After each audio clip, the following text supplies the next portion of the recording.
Hello, hello les amigos, j'espère que vous allez bien. Bienvenue dans cette vidéo dédiée à la pneumatique. Car oui, mesdames et messieurs, il est possible de réaliser un automatisme câblé de manière électrique, c'est presque ce qui vient intuitivement, mais on peut aussi faire un montage pneumatique qui serait automatisé suivant des retours de position, etc. La pneumatique, c'est quoi? C'est mettre de l'air sous pression. Accrochez-vous, c'est parti. Alors, ce qu'il faut savoir, c'est qu'on va mettre l'air sous pression, d'accord, mais l'air c'est compressible. Vous vous dites, mais scrognougnou, mais qu'est-ce qu'il me raconte? Qu'est-ce qu'on en a à cirer? C'est pas hyper important pour la logique câblée, mais j'en profite quand même déjà pour vous le dire et que ça résonne un petit peu dans vos esprits fertiles et imaginatifs. L'air est compressible, ça veut dire quoi? Ça veut dire que si j'écrase de l'air, son volume va se réduire.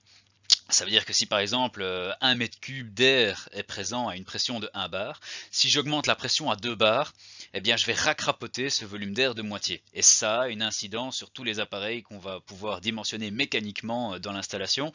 Mais je le répète, pour la logique câblée pour l'instant, c'est pas très important.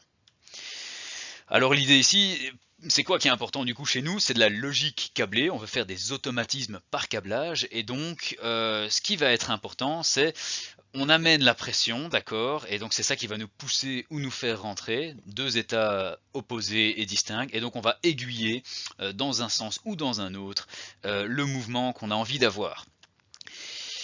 Et à quelques nuances près, fortement lié au fait que l'air est compressible, on pourra aussi étendre tout ce qu'on va voir ici en termes de logique câblée à l'hydraulique, qui va consister principalement en la même chose, sauf qu'au lieu d'utiliser de l'air sous pression, ce sera de l'huile sous pression. Et l'huile, bonne nouvelle, quand vous essayez de l'écraser, elle ne se laisse pas complètement racrapoter, ce qui fait que généralement avec des circuits hydrauliques, on peut mettre en place des charges bien plus costaudes, bien plus importantes. Voilà, d'ailleurs ici c'est plutôt un circuit hydraulique qui est représenté. L'idée c'est quoi avec ce genre de circuit? On véhicule un fluide et donc on vient pousser sur quelque chose. Et donc utiliser un fluide pour pousser sur quelque chose, bah, ça se prête quand même vachement bien au mouvement linéaire. De base, quand on y réfléchit, les montages électriques sont très adaptés pour enclencher des moteurs. Et les moteurs généralement sont assez bien adaptés pour des mouvements de rotation. Alors que pousser quelque part, bah, on met une surface dans le chemin et je bouffe sur une espèce de serbacane, sur une espèce de piston, on va pouvoir venir créer un mouvement si on a quelque part une pompe ou un compresseur qui met en mouvement un fluide. Et donc ici typiquement c'est ce qui se passerait avec de l'huile, on aurait un fonctionnement similaire avec de l'air. Et c'est ce vérin qui va devenir notre actionneur. Là où le moteur électrique était notre actionneur électrique, celui qui créait le mouvement, l'élément final qui crée le mouvement pour nous ici, bah, c'est le vérin. Et on va voir comment on peut définir quel est tout le matériel qu'on va utiliser et tout. C'est tout le but de cette vidéo, c'est d'introduire la pneumatique et tous les éléments qu'on pourrait rencontrer. Encore une fois, on est en logique câblée et qui dit logique dit booléen. Oui ou non, vrai ou faux, on-off. Et ici typiquement rentrée ou sortie généralement. Alors, le matériel pneumatique a pour but d'acheminer ou de bloquer l'arrivée d'air, blablabla. Sans s'attarder sur tous les détails, on peut distinguer les éléments suivants. Et donc, de même qu'en électricité, on avait trié des familles d'éléments, de composants qu'on allait utiliser, ici aussi, on a les vérins, comme promis, qui sont nos actionneurs, les éléments qui vont créer le mouvement final qu'on souhaite automatiser, on souhaite que ça sorte ou rentre tout seul suivant telle ou telle condition, que la presse, quand elle détecte quelque chose, bam, elle vienne écraser la canette ou quelque chose d'autre. Ce qui va nous aider donc à distribuer l'équivalent, si on veut, des contacteurs en électricité, plus ou moins, les préactionneurs, ce sont les distributeurs. Ça va, et donc tout ça c'est une nomenclature, on va présenter ces appareils, qu'est-ce que c'est, à quoi ça ressemble, comment on les utilise.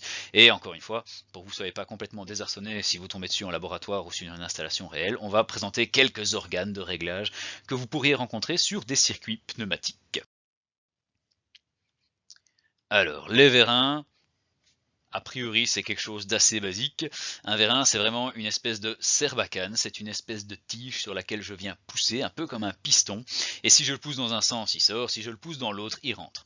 Du coup, de base, vraiment, la pneumatique est vraiment très bien adaptée au mouvement linéaire. C'est pas le seul critère qui va nous permettre de le choisir. Généralement, on aime bien avoir recours à la pneumatique quand la moindre étincelle pourrait être dangereuse. Si typiquement vous prenez une usine à sucre ou une scierie à bois, dès qu'il y a des éléments volatiles et que la moindre étincelle, paf, pourrait tout faire péter, on évite. C'est mal. On ne fait pas tout péter. Du coup, généralement, dans ces installations-là, on a plutôt recours à de la pneumatique si les efforts à mettre en place sont pas trop importants, et de l'hydraulique si c'est plutôt important.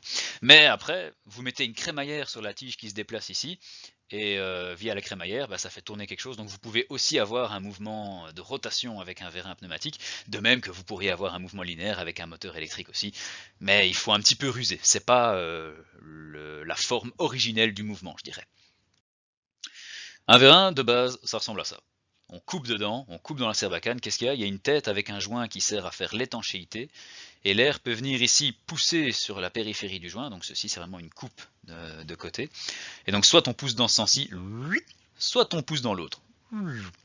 Ici, pour ceux qui connaissent déjà, c'est un vérin double effet. Ça veut dire quoi? Je vois qu'il n'y a aucun ressort qui peut créer un mouvement dans un sens ou dans un autre. Je dois soit amener de l'air qui pousse par là, et du coup, tant qu'à faire, ne pas pousser par là en même temps, sinon ça sert à rien. Soit amener de l'air qui pousse par ici, et du coup ne pas pousser de l'autre côté en même temps, sinon encore une fois, ça sert à rien, et je ne suis pas très malin si je fais ça. Il arrive parfois qu'on ait un ressort qui crée un mouvement automatique du piston si il n'y a pas d'air qui est en train de pousser dans un sens prédéfini. Et du coup, on appelle ça des vérins simple effet, mais patience, calmos, on va y arriver petit à petit. Alors, le vérin simple effet. Un petit gif. Pof, pof, des petits schémas de fonctionnement. Voilà à quoi ressemble un vérin simple effet. Alors, j'en ai pris un ici du labo pour vous. Un vérin simple effet, comme il a un ressort, en fin de compte, il y a un mouvement pour lequel je dois forcer, je dois pousser. Donc ici, ce serait le sortir. Vous voyez que je peux le tirer. Si je le relâche, il y a un ressort dedans qui clac, ramène le vérin à sa position originelle. C'est ce que vous voyez, qui est d'ailleurs assez bien suggéré. Le ressort peut être à différents endroits du vérin. Il peut pousser le vérin à sortir ou le pousser à re-rentrer. Et il n'y a qu'un seul ordre à donner, c'est je remplis d'air pour lutter contre le ressort, ou je ne remplis pas et le ressort me ramène à ma position de repos. C'est ce qu'on voit ici sur le petit gif. Quand en bleu foncé j'amène de l'air sous pression, j'écrase le ressort. Si j'arrête d'en amener, l'air s'échappe par le même endroit où il est arrivé et mon vérin regagne sa position de repos. Du coup, on doit produire des efforts dans un seul sens. Généralement, c'est vraiment bien quand on a besoin d'une position par défaut. Il coûte plus cher que le suivant, celui-ci, parce qu'il y a un ressort en plus. Il y a moyen de faire un vérin sans ressort, on va le voir juste après, c'est le vérin double effet. Mais donc ici, c'est plutôt utile de penser à ça, de payer un petit peu plus quand vous vous dites tiens, imaginons que mon alimentation tout soit coupé, il n'y ait plus rien, il y a un problème, un arrêt d'urgence ou autre, mais j'ai envie que dans telle situation d'urgence je sois dans telle position prédéfinie, alors c'est pas mal d'utiliser un vérin simple effet. Simplicité de raccordement, il y a un seul raccordement à prévoir évidemment, et privilégier donc si besoin de sécurité au repos. Le vérin double effet, bah c'est exactement l'inverse. Si je prends ce vérin par exemple, un vérin double effet, et que je tire, bah il garde sa position. Je dois le re-rentrer après pour qu'il reprenne sa position de repos. C'est un vérin double effet, il n'y a pas de ressort, et donc je dois pousser dans un sens ici en bleu, ou venir pousser dans l'autre sens. Et donc il y a deux raccordements à prévoir. En symbolique pneumatique, vous remarquerez qu'ils ne se sont pas trop cassés la tête sur les vérins. Ça va venir sur les distributeurs, vous inquiétez pas, mais donc un vérin, voilà, c'est un vérin. Dessiné basiquement, mais c'est quand même un vérin. Et donc ici, il est moins cher, mais il faut tout lui dire. Il faut lui dire tu sors ou tu rentres. Et aussi éventuellement, pas les deux en même temps, tant qu'à faire. Alors, et donc privilégier, de base en fait on va plutôt prendre des des doubles effets, pardon, sauf si on a une position prédéfinie à imposer. Alors, il existe bien sûr plein d'autres vérins, c'est ce que je viens de passer un petit peu vite fait ici, mais j'ai pas besoin de beaucoup plus pour faire de la logique câblée avec vous. Donc il y aura un cours d'actionneur aussi dans votre cursus, dans lequel on va détailler vraiment tout l'aspect matériel, calcul mécanique, comment choisir la taille, la longueur du vérin, la pression à laquelle je vais travailler. Tout ça bien sûr c'est des choix, c'est hyper intéressant aussi, mais c'est pas ce que je veux travailler avec vous pour le cours de logique câblée. L'idée ici c'est que je vous invite à penser à l'automatisme, à penser à la logique qui active le bidule. Donc j'ai pas besoin de voir beaucoup plus avec vous. Voilà. Partons sur l'idée des vérins simples ou double effet et on verra qu'il en existe plus dans d'autres cours. Les distributeurs, c'est nos aiguilleurs. C'est l'équivalent des contacteurs en électricité qui disent j'active dans tel sens ou tel sens, je fais une étoile, un triangle, un moteur dans un sens, un moteur dans l'autre. Ici, c'est les distributeurs. En fin de compte, l'idée des distributeurs, c'est l'organe qui va permettre de gérer le fait d'amener l'air ou de le laisser partir. Et du coup, de base, on se dit, bah, ça devrait être assez simple. Par exemple, pour un vérin simple effet, il suffirait de dire, bah voilà, l'air arrive par exemple ici, j'aurai un petit bouton avec un ressort sur lequel je peux appuyer pour laisser passer l'air et faire sortir mon vérin. Et tant que celui-ci est relevé, bah, l'air ne peut pas s'échapper. Et je dois appuyer ici pour laisser un chemin d'échappement. Et si l'air peut s'échapper, mon vérin regagne sa position de repos. Oui, sur l'idée, on peut, mais on va voir que c'est clairement pas ce qu'il y a de mieux à faire. On va voir un peu les détails des distributeurs et on va voir qu'on réfléchit pas comme ça en pneumatique. Alors, un distributeur. Je vous avais dit que les symboles de vérin étaient très simples. En termes de distributeurs, les concepteurs ont été plus créatifs. Alors, un distributeur, généralement, ça se présente comme ça, hein, c'est une espèce de boîte, donc tant qu'on voit pas l'intérieur, c'est pas hyper limpide, et on comprend pas trop à quoi ça sert. On voit plein de raccordements, celui-ci par exemple c'est un distributeur 5.2 que je peux alimenter électriquement, un distributeur électropneumatique du coup. On en a d'autres, hein, donc ici typiquement voilà, un distributeur 3.2, ok, mais avec un actionnement par bouton manuel cette fois-ci. Et je peux avoir comme ça plein de combinaisons. Il faut voir un petit peu comment ça fonctionne. Donc l'idée d'un distributeur, c'est que c'est un tiroir qui coulisse et qui glisse d'une position à l'autre pour laisser passer l'air dans un sens ou dans un autre. Généralement, vous retrouverez ce style de symbole. Les cases qui contiennent les chemins offerts à l'air comprimé. Ok. Et de part et d'autre de ces cases, ici il y en a deux des cases, ok, une case ici et une case ici. On dit donc qu'il y a deux positions, deux cases possibles, et on a ici les deux raccordements par le dessous, l'air entrant et l'air sortant, et pour l'instant on voit que en l'état, le fil a l'air d'être ici, l'air entrant est bouché, il ne peut arriver nulle part, par contre l'air sortant a une flèche qui lui permet ici de venir faire sortir, donc a priori en cet état, ce distributeur laisserait passer de l'air comprimé dans ce sens-ci, vers le bas. Et qu'est-ce qui va permettre de changer d'une position à l'autre? C'est d'appuyer sur le bouton. Si j'appuie sur le bouton, la case va glisser ici. Et je ne serai plus ici, mais l'air pourra passer à travers la flèche montante, alors que je mettrai le bouchon sur la flèche descendante et donc je boucherai la sortie. Si j'arrête d'appuyer sur le bouton, le ressort nous ramène à la position qu'on voit actuellement. Ce distributeur, on va l'appeler distributeur 3.2. Il y a une nomenclature, on ne fait pas ce qu'on veut. Pour nommer un distributeur, on doit d'abord nommer le nombre de connexions qu'il a, 1, 2, 3, et ensuite nommer le nombre de positions qu'il a, 1, 2. Donc 3 branchements, 2 positions, c'est un distributeur 3.2. Activable par bouton manuel et à retour par ressort. Voilà comment on nomme et représente les distributeurs. Et les chemins ici, voilà, il y a toute une systématique, il faut en voir plusieurs pour réaliser que c'est toujours la même chose. Ici, typiquement, on va boucher un sens ou laisser l'autre sens se mettre en place. Mais ça, c'est à force d'en faire que vous allez constater qu'on utilise toujours les mêmes configurations là-dedans. Alors, des symboles, il y en a plusieurs du coup. Hein. Je vous ai dit qu'il y avait le 3.2, le 5.2, il y a aussi le 4.2, des 2.2 éventuellement, avec la position de défaut où sont représentés les fils. Comment tout ça est utilisé? Voilà, ici vous avez capté l'idée. Si je prends par exemple celui-ci, il a 1, 2, 3, 4, il a 4 fils et il a 2 positions. C'est un distributeur 4.2. Génial. Vous pouvez comme ça vous entraîner et voir si vous savez reconnaître le symbole et voir un petit peu dans quel sens l'air peut passer, mais ça vous aide pas encore à faire un schéma et à penser à la logique d'un schéma. Il faut un petit peu l'appliquer d'abord. Plus rare aussi, honnêtement même jamais rencontré pour ma part celui-ci, le 2-1, bah, c'est un passage, c'est un tuyau quoi, hein, un 2-1, vu qu'il ne switch pas de case.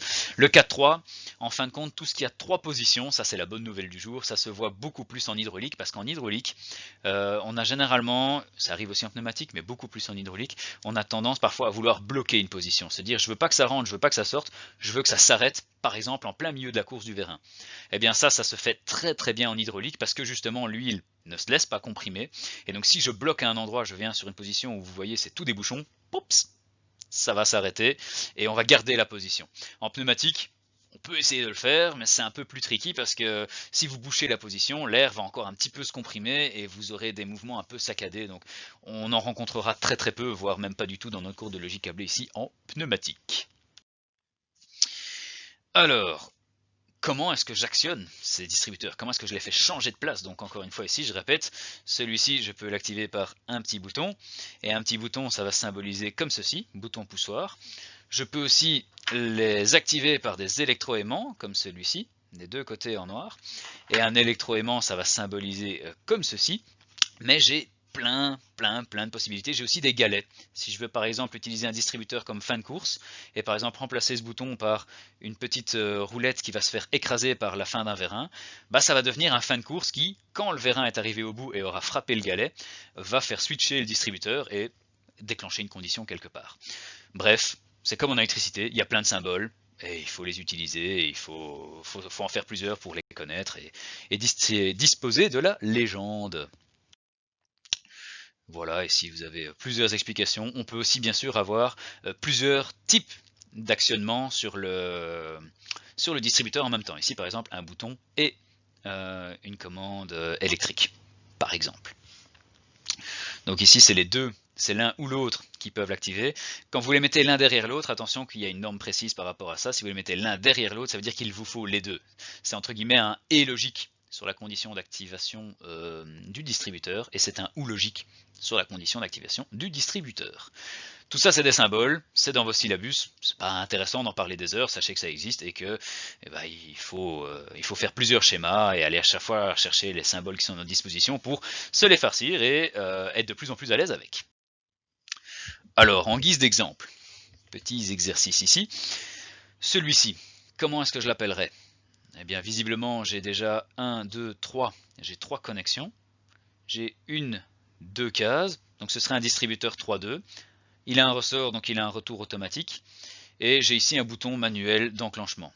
Donc c'est un distributeur 3-2 à commande manuelle et retour automatique par ressort.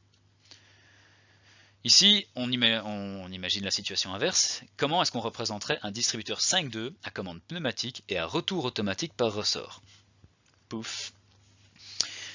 1, 2, 3, 4, 5 connexions, 2 cases, 2 positions. L'activation pneumatique se représente simplement par une flèche, donc c'est de l'air comprimé ici qui, pouf, va venir appuyer et le faire changer d'une position à l'autre. Et si l'air n'appuie pas, c'est le ressort qui le ramène en position, et il glisse donc dans la position actuelle dans laquelle on le voit pour l'instant. Celui-ci, je vois qu'il y a deux manières de l'activer. C'est un distributeur, encore une fois, 1, 2, 3 connexions avec 2 cases, donc c'est un distributeur 3-2, que je peux activer soit pneumatiquement, soit manuellement. Donc distributeur 3-2 à commande pneumatique et ou manuel double. Et enfin, dernier petit exercice, distributeur 3-2 à commande par bouton poussoir-tirette. Comment qu'est-ce qu'on représente ça? Voilà, c'est les distributeurs 3-2, de nouveau 1, 2, 3 connexions, 2 cases, et un bouton sur lequel je viens appuyer pour pouvoir le faire switcher, et on ne nous dit pas ce qui nous fait revenir ici, donc on ne sait pas le représenter. Alors, comment qu'est-ce qu'on utilise ces machins? Parce que jusqu'ici, je vous ai pas dit comment les utiliser. Je vous ai dit, il faut un élément qui amène l'air ou qui permette à l'air de s'échapper des vérins. Je vous ai dit, super, c'est les distributeurs. Je vous ai dit, grosso modo, c'est un peu comme des soupapes, hein, j'appuie pour laisser passer l'air ou non. Puis je vous ai dit, ouais, mais attention, en fait, ils sont plus compliqués que ça à l'intérieur. Voici les noms, voici les symboles, mais comment qu'on les utilise? Alors de base, je vais revenir sur l'idée intuitive.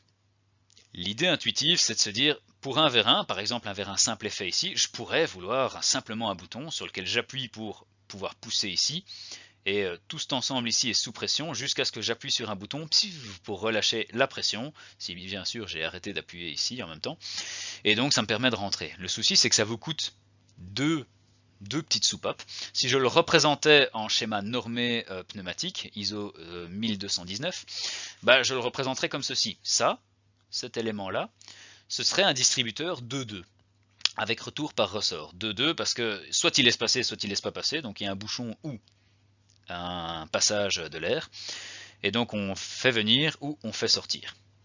Out, in. On fait pas ça comme ça. On fait pas ça comme ça parce que les fabricants ont été ingénieux et justement ils ont inventé, élément qu'on a présenté, les distributeurs 3-2.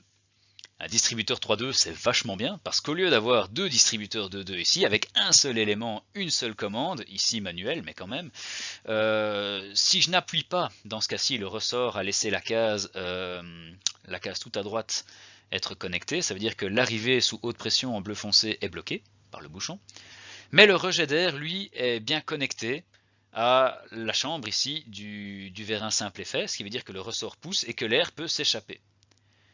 Si j'appuie sur le bouton poussoir, clic, je viens faire glisser, ce n'est plus la case de droite mais c'est la case de gauche qui est connectée, le ressort est comprimé, et l'air sous haute pression en bleu foncé peut rentrer dans la chambre et zoup, pousser ici sur le vérin simple effet. Alors attention aussi que pour pouvoir laisser l'air s'échapper, il faut une petite échappatoire, ce qui est représenté ici par la flèche. Et donc ça c'est vachement bien, parce que plutôt que d'avoir deux éléments et deux commandes à faire, ici manuel, mais on pourrait imaginer les automatiser, bah j'ai qu'une seule commande à faire. Je lui demande de sortir, ou je lui demande pas de sortir et il rentre tout seul. Donc un vérin simple effet, on va quasiment tout le temps le commander par un distributeur 3.2. Et ici, on a une petite représentation de la façon dont ça se passe à l'intérieur. Parce que ça, c'est les symboles, c'est bien beau. À l'intérieur, généralement, comment ça se passe? C'est un bloc, hein, un petit carré, je rappelle ça. Hein. Ça, c'est ce que vous voyez là sur le slide. Et donc ici, dans le petit carré que je viens de vous montrer, il y a un coulisseau. Et quand j'appuie dessus, on laisse simplement passer l'air sous pression dans un sens ou dans un autre. Quand le coulisseau passe ici, vroom, l'air sous haute pression en bleu foncé vient écraser le ressort.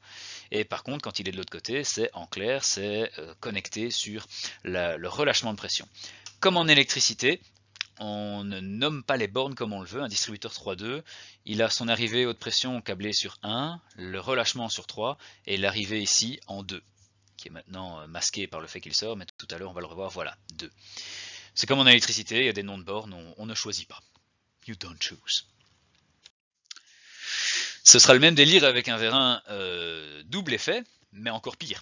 Puisqu'un vérin double effet, je dois lui dire deux choses. Je dois lui dire si je veux qu'il sorte ou si je veux qu'il rentre. Et donc, comme le simple effet, j'ai un jeu de deux distributeurs 2-2 ici, où je dois lui dire je veux que tu sortes. Ah non, finalement, je veux laisser s'échapper l'air qui a mis sous pression la demande de sortir. Et de l'autre côté, est-ce que je veux que tu rentres? Ah non, je veux laisser s'échapper l'air qui demandait que je rentre.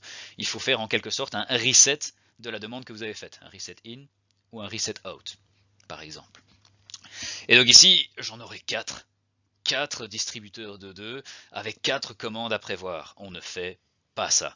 Un vérin double effet, on le pilote toujours par un 5-2. Alors là où le 3-2, il bloque l'air ou il le laisse passer, le 5-2, lui, il est un peu plus... il permet plus de... il permet un autre fonctionnement. Dans sa position ici de repos où le ressort nous a poussé tout à gauche et c'est la case de droite qui est connectée, la haute pression est connectée ici et fait rentrer votre vérin alors que la basse pression en bleu clair ici est connectée là et laisse le vérin tout simplement rentrer. Si vous appuyez sur le bouton poussoir, clic, vous faites glisser les deux cases vers la droite, vous comprimez votre ressort, ce n'est plus la case de droite qui est connectée mais bien la case de gauche et cette fois-ci votre air comprimé il vient se connecter ici en bleu foncé et faire sortir votre vérin, alors que le relâchement ici en bleu clair permet au vérin de sortir tout simplement, puisqu'on pousse ici, on ne pousse pas là en même temps. Et donc voilà comment on pilote un vérin double effet. Sachant ici que, bien sûr, vous avez toujours la haute pression qui est connectée au milieu, et les basses pressions qui sont connectées de part et d'autre. Ça va, je ne la représente qu'une fois ici et une fois là, mais elles sont tout le temps connectées. C'est comme si ici il y avait une basse pression connectée sur le bouchon, et là aussi sur ce bouchon il y a une basse pression qui est connectée, mais pas utilisée dans cette position, et pas utilisée ici dans cette position. Et donc revoilà un petit détail de l'intérieur d'un distributeur 5.2, hein, donc comme ceci. Un distributeur 5.2 dans la boîte. Qu'est-ce qu'il y a? Il y a un coulisseau comme sur cette petite animation et encore une fois, on ne choisit pas le nom des bornes. Ça va, donc celle du milieu, c'est bien la borne 1. C'est toujours là que la haute pression va passer et soit elle sera distribuée en 4 à gauche, soit elle sera distribuée en 2. Vous voyez? Alors qu'en 5 et en 3, on a toujours les basses pressions, et il y en a une ou l'autre qui est utilisée. Ça va? Ça, c'est pour le pilotage des vérins double effet. Alors, on a aussi des organes de réglage qui ne vont pas fortement influencer la logique de nos schémas, de nos circuits pneumatiques, mais quand même, ils existent. Tout d'abord, on a les limiteurs de vitesse. Ça peut être sympa que si votre vérin vient pousser quelque chose, il éclate pas tout au passage et qu'il aille super vite et paf, il éclate tout dans son chemin. Donc parfois sur les fins de course ou même en plein milieu, pourquoi pas, on étrangle un petit peu le débit pour s'assurer de ne pas laisser le vérin aller trop vite et tout dégommer sur son passage. Et ce sont simplement des petites vannes réglables. Si vous mettez juste une vanne réglable comme celle-ci, vous allez étrangler dans les deux sens. Parfois, c'est pas ce qu'on veut. Parfois, on veut freiner la sortie d'un vérin, par exemple, pour qu'on amène quelque chose doucement en fin de poste, mais on veut qu'il rentre vite. Si vous voulez faire ça, en plus de votre étrangleur, il faut mettre en parallèle un clapet anti-retour. Dans cette configuration par exemple, vous avez ce sens-ci qui est étranglé mais pas l'autre. Pourquoi? Le clapet anti-retour est représenté par une balle qui vient dans un cône. Dans le sens où on vient vers le cône, ça pousse la balle dedans et ça empêche l'air de passer. Donc de la gauche vers la droite, vous ne pouvez pas passer par ici, donc vous passez par l'étrangleur et donc vous êtes à débit réduit. Dans l'autre sens par contre, vous sortez la balle de son cône et donc de B vers A, de la droite vers la gauche, votre air peut passer par ici et complètement bypasser votre étrangleur et donc vous n'êtes pas étranglé de B vers A. C'est comme ça qu'on détermine un sens dans lequel on a envie d'être étranglé ou non. Physiquement, ça ressemble à ça. Okay, donc vous avez le petit symbole en dessous, mais l'élément c'est ça, et on a ici la petite vis qui nous permet de régler l'étranglement de notre débit d'air. On a aussi des boosters de vitesse. Alors ça, j'en ai pas sous la main à vous montrer, mais en gros, c'est simplement un échappement à l'air libre qui accélère un petit peu si jamais on veut aller plus vite, au contraire. Un petit échappement d'air qui nous permet de créer une accélération. Il a son symbole normalisé que vous retrouverez dans le syllabus et qui est ici. Et on a, élément quand même assez important, des retardateurs. Je n'en ai pas non plus sous la main à vous montrer. Un retardateur, comment ça se fait? Donc comment on fait une tempo en pneumatique, de même qu'on pouvait faire des tempos en électricité.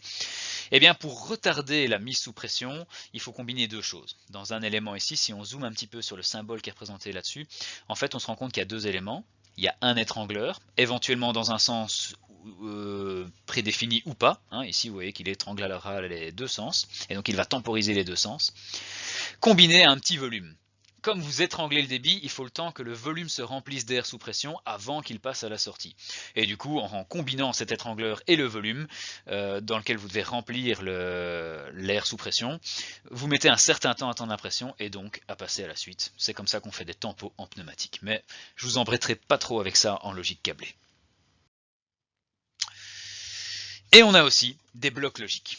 Alors la logique, on peut la faire comme en électricité par des assemblages, on va le voir tout de suite, série parallèle, on sait le faire aussi, mais en pneumatique, pour parfois se simplifier la vie, il y a des blocs où on voit directement le symbole et ou OU, plus grand ou égal à 1 ici par exemple. Et ils ont des symboles normés, par exemple ici un et, c'est la double bille dans le cône, pour pouvoir passer ici en sortie, donc attention que les entrées sont bien sur les côtés.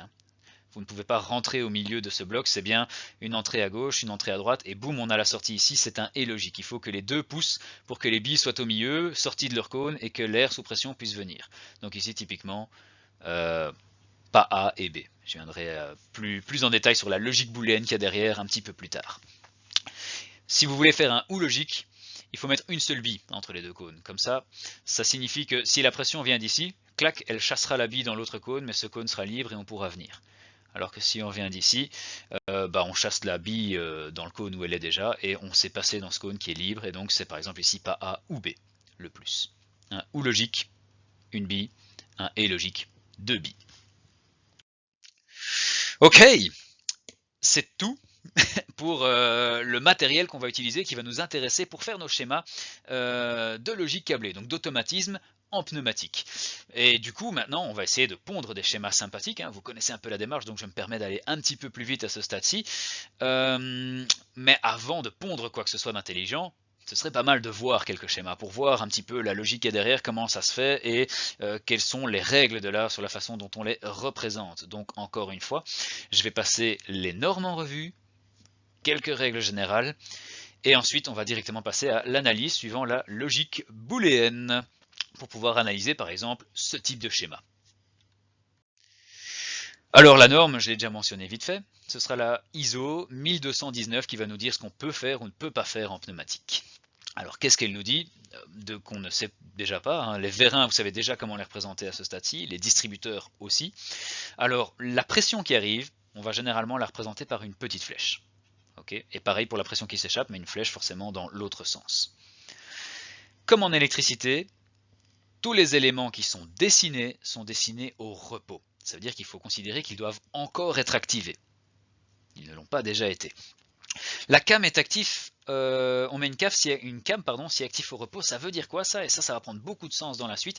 Si par exemple un vérin est déjà sorti et appuie déjà sur un fin de course, disons ici par exemple le vérin A est déjà sorti et donc active son fin de course A1, qui est là pour montrer que le vérin A est bien sorti, et bien pour montrer que A1 est déjà sorti comme le représente ce petit schéma, je dois mettre une cam ici, qui symbolise le fait que le vérin est en train de pousser sur le galet de ce capteur de fin de course, qui pourrait par exemple contenir un distributeur 3.2.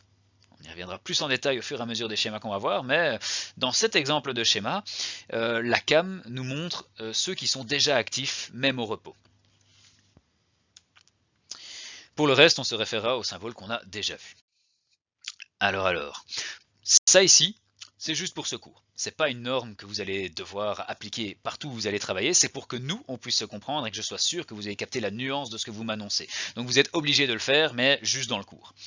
On va ensemble nommer les vérins avec une majuscule, par exemple le vérin A, B, on pourrait noter V pour les vérins, hein, c'est peut-être plus intuitif.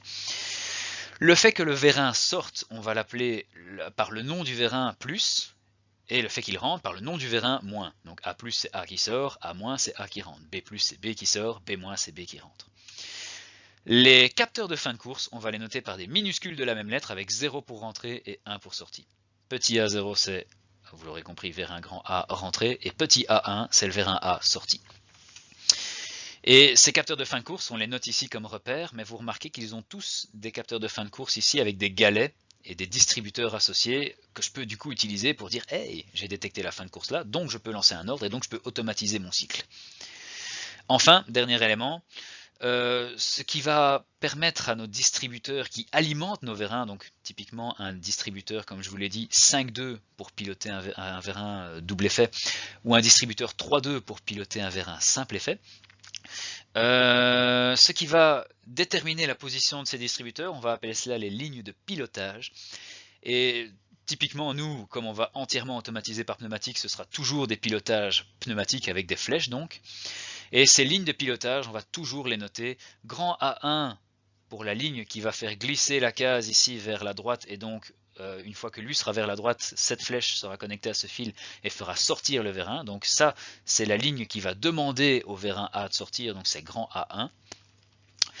Et de l'autre côté, la ligne de pilotage ici, par exemple grand A0, qui met la case sur la position qui est actuellement représentée, qui fait venir la pression ici et fait donc rentrer grand A, eh ben, je vais la noter grand A0 si elle vient chercher le fait de faire rentrer A et donc de chercher petit A0. Donc en résumé, grand A1 crée grand A+, pour aller chercher petit A1. Grand A0 crée grand A- pour chercher petit A0, etc. Alors, pour faire simple, vous l'aurez constaté avec les différents schémas qui sont représentés ici, en électricité, on allait du haut vers le bas. En pneumatique, on fait l'inverse. En pneumatique, la pression vient d'en bas. On passe par les différents distributeurs de commandes, les capteurs de fin de course, les boutons marche-arrêt, etc. Set, reset, éventuellement les fonctions logiques des et, des ou, etc. Blablabla. Et ensuite, on arrive à ce qu'on appelle le préactionneur, qui est le dernier distributeur qui va être utilisé pour finalement dire si le vérin doit sortir ou rentrer, hein, l'info qu'on veut, quoi. Cet élément sera là en avant-dernier, et en dernier, on aura le vérin qui lui est tout en haut, alors qu'en électricité, souvenez-vous, le moteur était tout en bas. Voilà. C'est une convention, on discute pas. Alors, je vous l'ai déjà dit, ce genre de montage, vous allez quasiment jamais le retrouver. C'est un vérin double effet, donc on ne le pilote pas par 4 distributeurs 1-2, mais par un distributeur 3-2. Pom pom pom, les vérins distributeurs 3-2 pour piloter les vérins simple effet, 5-2 pour les vérins double effet, un rôle d'aiguilleur, c'est ce qu'on a déjà vu précédemment, un petit rappel ici, c'est toujours comme ça qu'on va les piloter. Simple effet, 3-2, double effet, 5-2. Ah, on va quand même en parler un petit peu ici. Il existe aussi des distributeurs 4.2. Alors dans l'absolu, un distributeur 4.2 a l'air de faire en plus simple ce que fait déjà un distributeur 5.2. Oui, et c'est expliqué suivant ce petit schéma qui vous est aussi donné dans votre syllabus avec le détail. Je vous invite à lire ça calmement pour en saisir le sens. C'est vrai que en apparence, ça a l'air de faire pareil mais plus simple. Mais en vrai, cette petite connexion qui fait que le 5.2 fait la même chose qu'un 4.2, eh ben, elle coûte cher à produire. Et donc généralement, on ne le fait pas en pneumatique, mais on le réserve en hydraulique. Chose que, encore une fois, il vaut mieux détailler dans un cours d'actionneur qui s'intéresse à la mécanique du matériel, plutôt que dans ce cours de logique où nous, on s'intéresse à quelle est la logique de la séquence, quelle est la mathématique logique booléenne qu'il y a derrière. Ah, en pneumatique, généralement, ce qu'on aime beaucoup, c'est représenter la séquence qu'on va vouloir mettre en place sous ce forme de petit schéma. Donc ici, typiquement, on montre ce qui va lancer la séquence, par exemple le fait d'appuyer sur un bouton de marche M, et puis on montre tous les mouvements qui vont avoir lieu. A va sortir, B va rentrer, C va sortir, B va sortir, C va rentrer, A va rentrer, et rebelote. On attend de nouveau une marche, clac, clac, clac, clac, la séquence, et boum, on attend une marche, etc. Ça, généralement, c'est une représentation hyper simple qui permet, par exemple, au client de vous dire ce qu'il a envie. Donc la plupart, pour pas dire tous les cahiers de charges pneumatiques de votre syllabus vous sont donnés sous cette forme, parce que c'est très simple et n'importe quel client peut vous dire je veux tel mouvement, puis tel mouvement, puis tel mouvement. Et ce sera à nous à dire, ok, comment je câble un circuit qui fait ça. Ok. Alors, du coup, c'est parti. Je vous propose, maintenant que vous connaissez vraiment les bases, ça a été assez vite, mais tout y est et tout est dans le syllabus. Ce que je vous propose, c'est à nouveau d'analyser ça suivant la logique booléenne. Qu'est-ce que la logique booléenne va nous apporter? Encore une fois, le distributeur va être à gauche ou à droite, le vérin va sortir ou rentrer. Donc la logique booléenne peut vraiment être assez puissante pour analyser ce qui va se passer et nous donner des outils pour bien dessiner le circuit sur base d'un cahier de charge donné par le client. L'arrivée d'air comprimé, ce sera l'état 1. L'absence, ce sera l'état 0. Alors, faire un et câblé en pneumatique, c'est exactement la même chose qu'en électricité. Vous mettez deux distributeurs les uns derrière les autres et vous créez un et logique. Imaginons ici que vous avez un distributeur qui vous donne ici en fait la fonction pas A. Pourquoi? Parce que si je n'appuie pas sur A, le ressort pousse et la pression peut monter. Si j'appuie sur A, c'est cette case qui va venir ici glisser vers la droite et je connecterai ici un échappement et donc la pression ne pourra pas monter jusqu'à mes distributeurs et mes vérins qui sont tout en haut là-haut, dans les hautes sphères. Donc ici, il ne faut pas appuyer sur A, sinon vous allez le mettre à l'échappement. L'idée, c'est de le laisser là pour qu'il puisse monter. Ah, ici, par contre, j'ai un distributeur. Vous voyez que c'est aussi un distributeur 3.2, mais les deux cases sont inversées. Celle-ci, elle est là, et celle-ci, elle est là. Et du coup, ici, il faut appuyer sur B pour que la petite flèche daigne laisser le signal passer. Et donc, il faut pas A et B pour que le signal de pression puisse monter. Ça va, vous avez ici une autre fonction logique que vous pouvez analyser de la même manière. Que je mette A au-dessus ou en dessous, ce sera exactement la même chose. Comme en électricité, que le composant soit avant ou après, tant qu'ils sont en série, c'est un et logique. Il me faut toute la brochette pour que ça marche. Un ou logique, on va vite être limité. Et vous allez voir pourquoi dans les exemples qu'on va faire ensemble plus tard, dans pas longtemps ici dans cette vidéo. Un ou logique, ça veut dire qu'il faut prendre l'élément que vous voulez mettre en ou, par exemple le B ici, l'autre élément que vous voulez mettre dans le ou, donc de nouveau mon pas A, ici dans mon distributeur 3.2 qui est de base en passant et que si j'appuie dessus il est plus passant, en tout cas plus vers le haut. Et il me faut une nouvelle amenée de pression ici. Vous voyez qu'ici il n'y en avait pas. Ici la pression peut venir de là, okay, directement dans B, ou elle peut venir de A. Ça veut dire qu'en fait si B est activé, bah nickel, ça va passer tout seul. Par contre si A est activé, bah ça va marcher aussi. Parce que la pression peut venir par A. Donc j'ai soit cette branche-ci, si B va coulisser et monter, soit j'ai la branche qui est déjà représentée ici au repos, et c'est pas A qui va me permettre de monter en pression. Donc ici ce sont des manières câblées de le faire, mais très vite en pneumatique, on est limité par le fait de le faire en câblé, et vous allez voir pourquoi. Alors, on va voir ensemble ici quelques montages pour avoir quelques exemples d'analyse de circuit avec la logique. Et je vous dis ici d'emblée, voilà, je vous montre encore une fois un exemple de ce qu'il ne faut pas faire. On ne peut pas piloter ce vérin simple effet ici, comme ceci par ce distributeur 2.2. Okay, il a deux connexions, deux cases. Pourquoi? Parce qu'en fin de compte, l'idée est toute simple. on se dirait, bah voilà, ici si j'appuie sur A, je fais sortir A, donc petit a me donne grand A+, et si j'ai pas A, bah j'ai A-. Oui mais non, c'est ce qu'on voudrait, mais ce montage est à proscrire parce qu'en fait non, vous avez une commande pour le faire sortir, mais si vous revenez quelques slides en arrière, ce qui vous manque c'est l'échappement de la pression. Quand le ressort va repousser, ici vous avez un bouchon et le ressort il essaye de pousser de l'air qui est bouché, donc votre air ne sortira pas, donc vous allez bloquer votre vérin simple effet, vous n'allez pas le laisser rentrer. Donc on ne peut pas faire ça.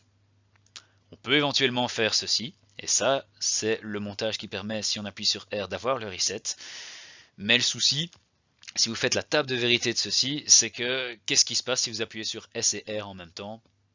Vous êtes chocolat, ça ne bougera pas. Donc encore une fois, ne faites pas ça. Oubliez les distributeurs 2.2, ça n'existe pas, on ne fait pas ça, on pilotera ça par un distributeur 3.2 où il n'y aura pas de conflit possible et imaginable. Encore une fois ici, le montage horrible, mais imaginons qu'on en fasse les équations. Ben pour que C sorte, il faut que j'ai S1 qui soit activé, clac, et alors ça veut dire que cette flèche sera connectée ici et fera sortir. Je ne peux pas avoir R1, parce que si j'ai R1, clac, la flèche va venir et donc j'ai un relâchement direct de la pression plutôt que d'amener la pression vers un C. Et alors de l'autre côté, bah, il ne faut pas que j'ai demandé S2, et tant qu'à faire, il faut aussi que R2 soit connecté pour pouvoir laisser la pression s'échapper. Et de l'autre côté, ce sera pareil pour C-, vous l'aurez compris, il faut amener la pression et empêcher, enfin ne pas lutter contre, et de l'autre côté pareil, il ne faut pas du coup demander de pousser en même temps et laisser le reset de l'autre se faire. Encore une fois un petit exemple ici. Alors un vérin A que j'aimerais piloter de cette manière. Piou, piou, piou. Ici, c'est la meilleure manière de faire, c'est mon vérin simple effet A avec son distributeur 3.2 avec action manuelle.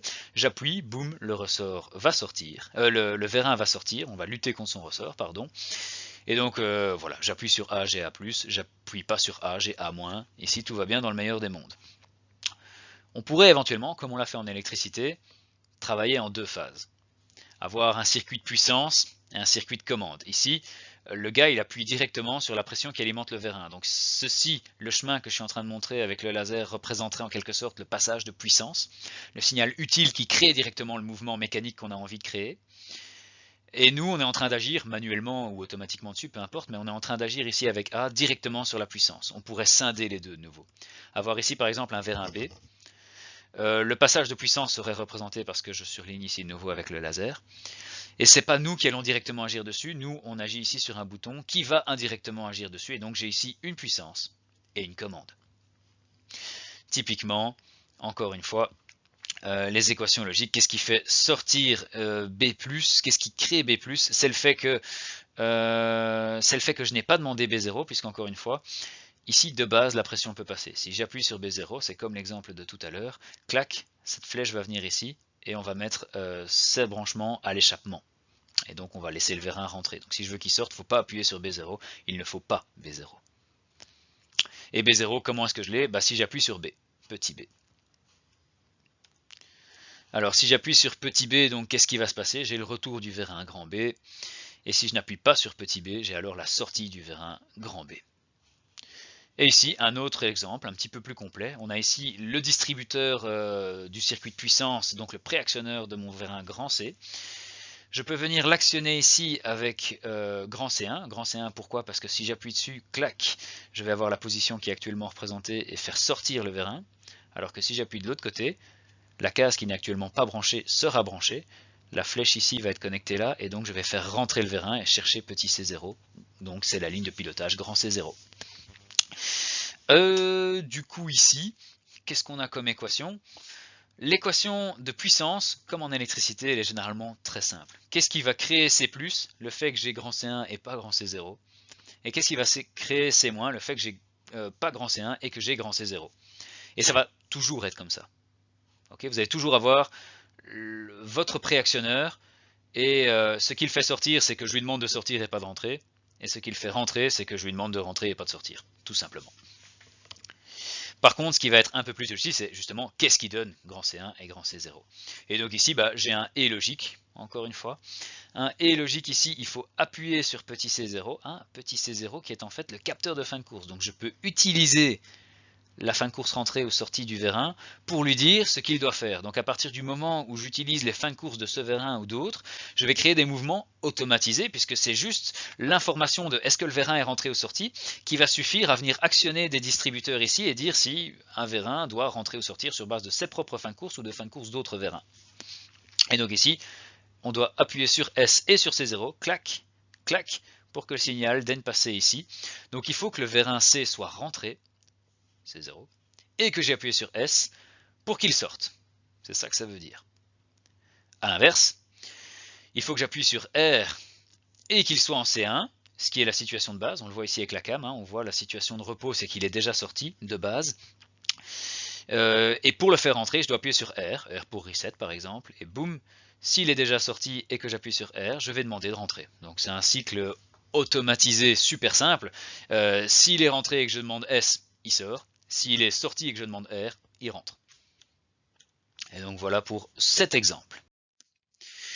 Autre exercice ici. Et courage, on arrive au bout. Je sais que c'est un petit peu laborieux, c'est surtout pour ceux pour qui c'est nouveau éventuellement. Ça va un peu vite, mais regardez ces vidéos calmement. Vous avez le syllabus aussi que vous pouvez consulter avec, donc prenez ça vraiment calmement avec le syllabus. Et faites beaucoup d'exercices. Ici, quelles seraient les équations de pilote du préactionneur? Si vous avez bien suivi, encore une fois, c'est très simple. Les lignes de pilote, c'est celle-ci. Ce qui va créer A+, c'est d'avoir A1 et pas A0. Ce qui va créer A-, c'est d'avoir A0 et pas A1. Et voilà. Easy peasy lemon squeezy. Par contre, justement, A1 et A0, c'est ça qui pose plus question. Alors, qu'est-ce qui crée A1? Visiblement, c'est assez simple. Il faut juste appuyer sur S. Si j'appuie sur S, la flèche ici laissera la pression passer et j'aurai A1 qui sera activé. A0, c'est un petit peu plus touchy. Je vois que S est utilisé ici pour faire coulisser ce distributeur 3.2. Mais qu'il faut visiblement pas l'activer pour avoir A0. Et c'est logique. S'il faut activer S pour avoir A1, ce serait bien qu'il n'active pas A0 en même temps. Et ici, c'est ce qu'on fait avec celui-ci, puisque si S est là, il vient faire glisser ça là, et clac, il le mettra A0 à l'échappement. Et donc pour A0, il ne faut pas S, et il faut R. Donc je répète, pour grand A1, il faut S, pour grand A0, il faut R et pas S. Grand A1, il faut S, grand A0, il faut R et pas S.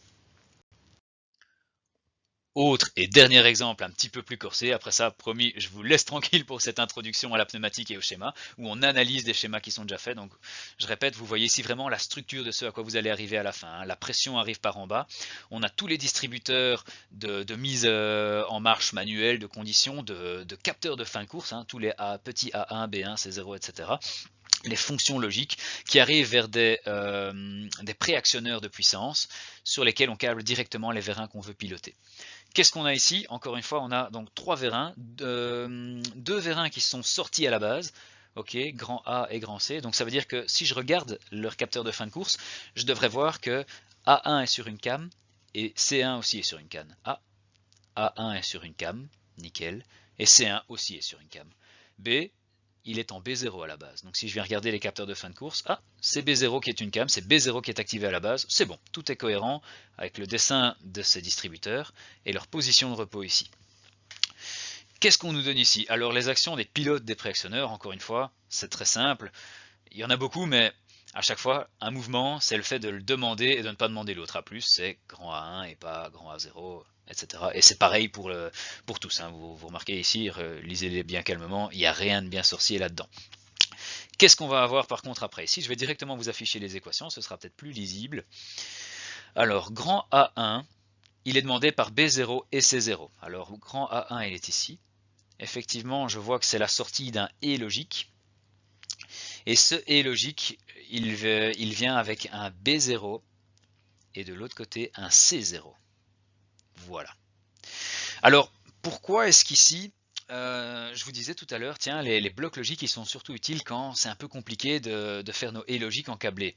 Ici, c'est un bel exemple, parce que C0, vous remarquez qu'il est aussi utilisé pour lancer B0. Et donc C0, le fil vient directement ici, si C0 est activé, donc si C rentre, clac, ça va faire rentrer B aussi. Vous remarquez qu'en fait, une fois que vous utilisez une variable plusieurs fois, vous êtes foutu. Je voudrais avoir C0 tout simple ici, mais là, je voudrais avoir C0 et B0. Vous ne pouvez pas mettre B0 en série de C0, ou éventuellement vous créez une déviation ici, mais au plus vous utilisez la même le même signal plusieurs fois, au plus ça va être chaud d'essayer de l'isoler depuis un et logique où vous l'utilisez déjà. Donc ici c'est pour le grand A1. Grand A0 c'est le bouton de marche, qui est le seul truc qui va lancer tout ce joyeux boxon. Grand M, il faut appuyer dessus pour clac que la flèche vienne là et lance grand A0. Mais c'est pas tout. Si je viens regarder ici, il faut C1 aussi. C1 et M. Attention, ici généralement vous faites avoir et vous vous dites mais il y a aussi un fil qui vient de là, je dois le lire. Non, ça c'est un et logique. Et ça c'est une entrée du et logique et ça aussi c'est une entrée. La seule chose qui sort, c'est ce fil là.